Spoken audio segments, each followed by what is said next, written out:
हमारे बौद्ध सत्य भीमराव के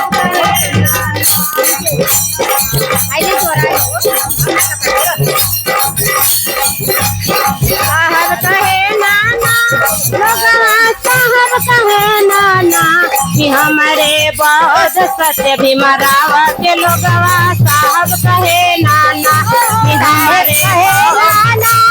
बहुजन साहब कहे नाना साहेब कहे नाना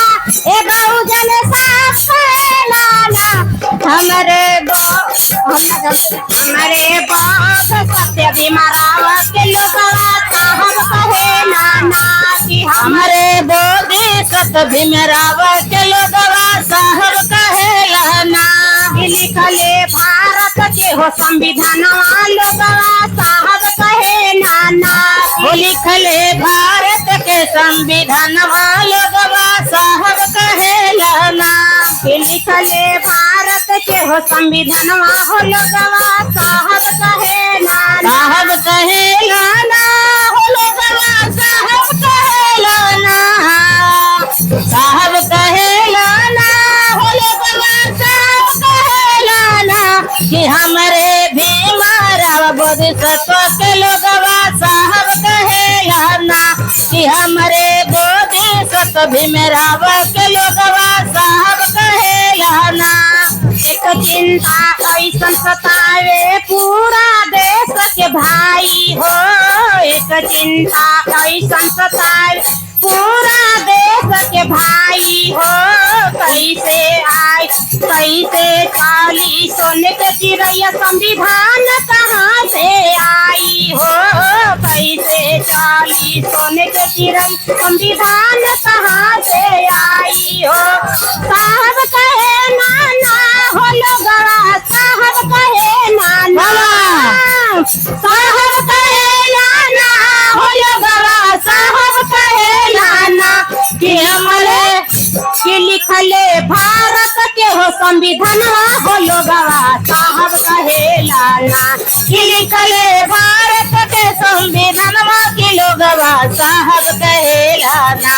कि लिखले भारत के संविधान के लोगवा साहब कहे नाना कि हमारे बौद्ध सत्य भीमराव के लोगवा साहब कहे नाना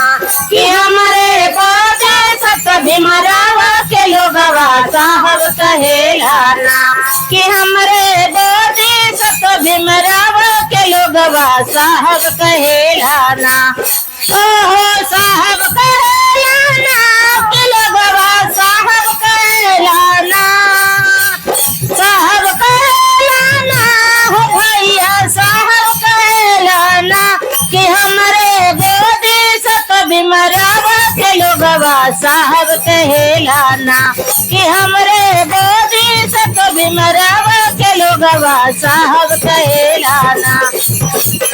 नारिया सब दासी रहली अपने घर परिवार में नारिया सब दासी रहली अपने घर परिवार में भीम के चलते नाम कमाली आज पूरा संसार में भीम के चलते नाम कमाली आज पूरा संसार में साहब कहे नाना हो लोगवा साहब कहे नाना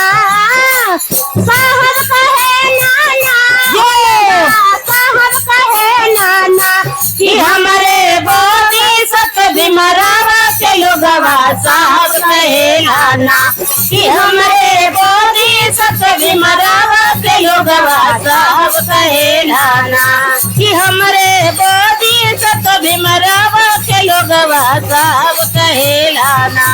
कि लिखले भारत के हो संविधान हो लोगवा साहब कहे नाना कि लिखले भारत के हो संविधान हो लोगवा साहब कहे नाना कि लिखले भारत के हो संविधान हो लोगवा साहब कहे नाना। जय भीम नमो।